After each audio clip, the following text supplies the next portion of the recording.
పరారీలో ఉన్న underworld don Mumbai bomb పేలుళ్ల సూత్రధారి దావుద్ ఇబ్రహీం ఆసుపత్రిలో చేరారనే వార్త కలకలం రేపుతోంది. అతడిపై విష ప్రయోగం జరిగినట్లు ప్రచారం జరుగుతోంది. భారీ భద్రత నడుమ దావుద్ కు చికిత్స అందిస్తున్నట్లు తెలుస్తోంది. కరాచీలోని ఓ ఆసుపత్రిలో ఫ్లోర్ మొత్తం ఖాళీ చేసి కేవలం దావుద్ ఒక్కడికి ఉంచి చికిత్స అందిస్తున్నారంటున్నారు.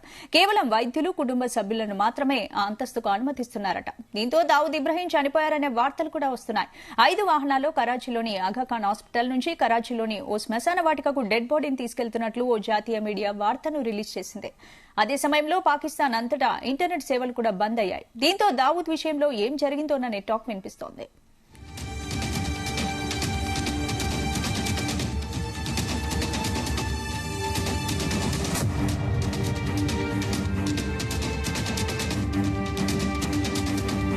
మరోవైపు దావుద్ కు విషమిస్తే ఎవరిచ్చారన్న దానిపై రకరకాల చర్చలు సాగుతున్నాయి. దావుద్ ఇబ్రహీం దశాబ్దాలుగా భారత్ మోస్ట్ వాంటెడ్ గా ఉన్నారు. అతని కోసం మన దేశ దర్యాప్తు సంస్థలు తీవ్రంగా గాలిస్తున్నాయి. ఈ నేపథ్యంలో దావుద్ కు విష ప్రయోగం వెనుక భారత్కు చెందిన హస్తం ఉందనే కథనాలు వస్తున్నాయి. అయితే భారత అధికారులు మాత్రం దావుద్ విషయంలో ఎలాంటి ప్రకటన చేయలేదు.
ఇదే అంశానికి సంబంధించి మనతో డిస్కస్ చేయడానికి రక్షణ శాఖ నిపుణులు గిరిధర్ గారు లైవ్ లో సిద్ధంగా ఉన్నారు. నమస్తే గిరిధర్ గారు.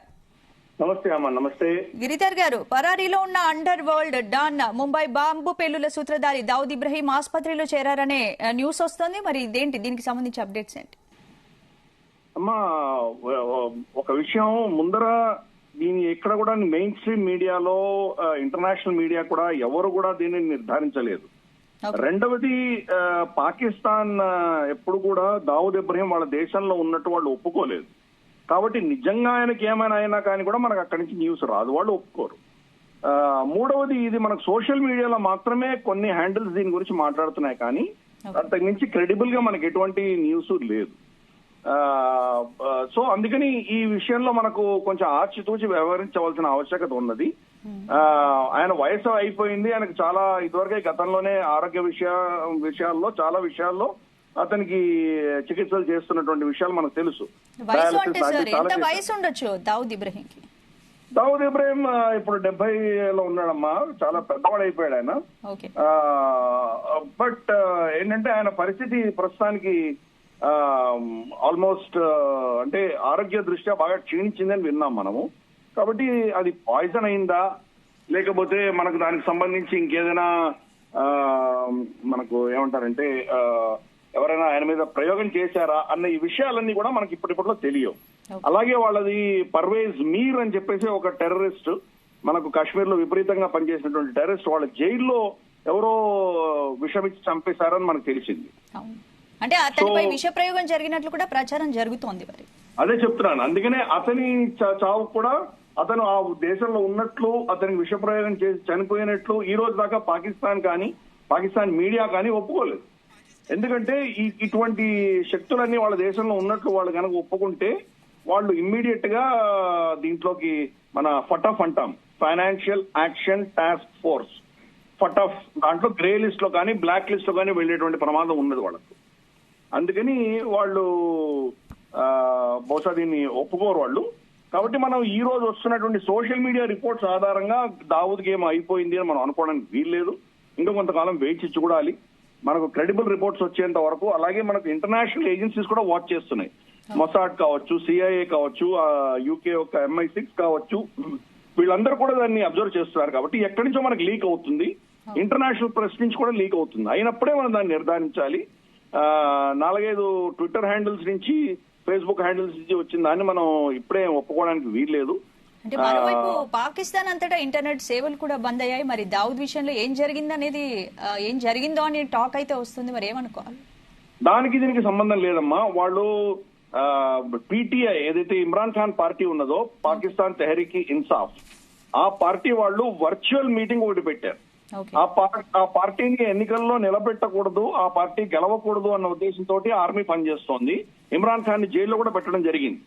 కాబట్టి ఆ పార్టీ వర్చువల్ మీటింగ్ ని జరగకుండా చూడాలని చెప్పి దానికోసం వాళ్ళు బ్యాన్ చేసుకున్నారు. కానీ దానికి దావూద్ ఇబ్రాహింకి ఎటువంటి సంబంధం లేదు.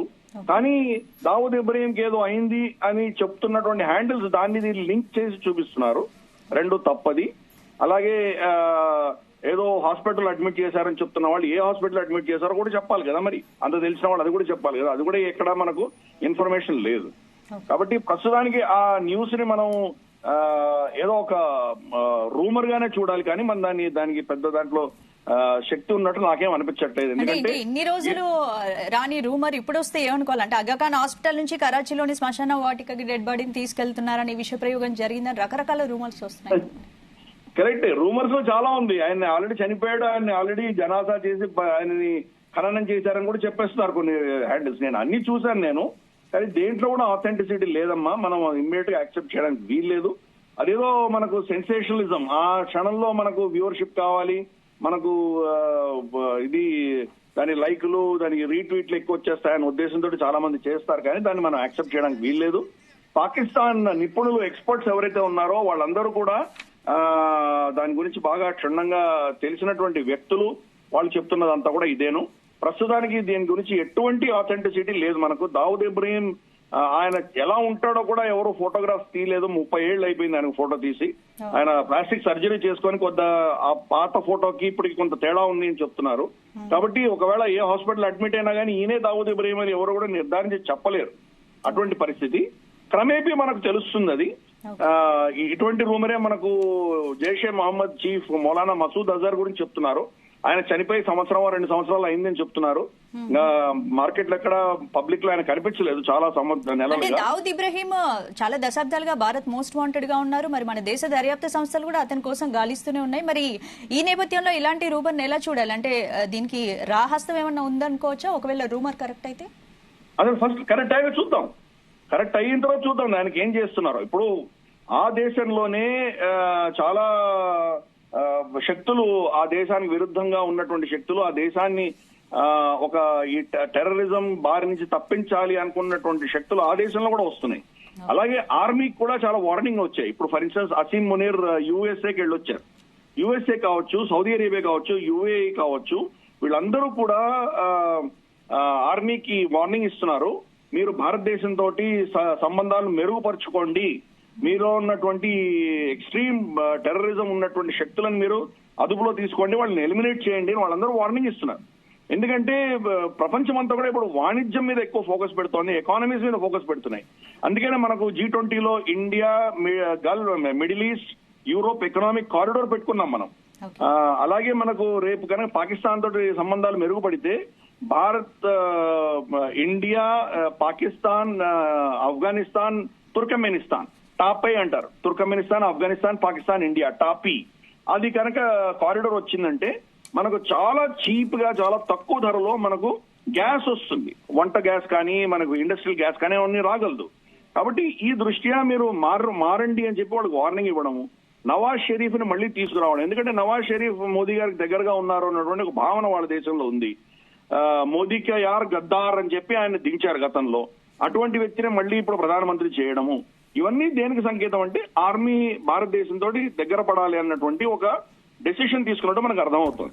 అందుకనే భారత వ్యతిరేక శక్తులను భారతదేశం వాళ్లకు హస్తగతం చేయకుండా ఆ దేశంలోనే హతం చేస్తున్నారా ఐఎస్ఐ అన్నది కూడా ఒక వాదన ఉన్నది.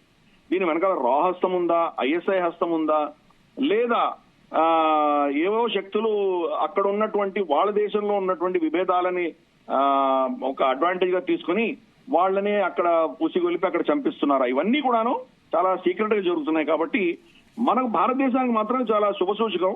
మన వ్యతిరేకమైన శక్తులందరూ అక్కడ పిట్టలు రాలంటే రాలిపోతున్నారు. దాని వెనకాల ఎవరు హస్తం ఉన్నా కానీ కూడా మనకు మాత్రం శాంతి వచ్చేటువంటి సూచనలు ఉన్నాయి.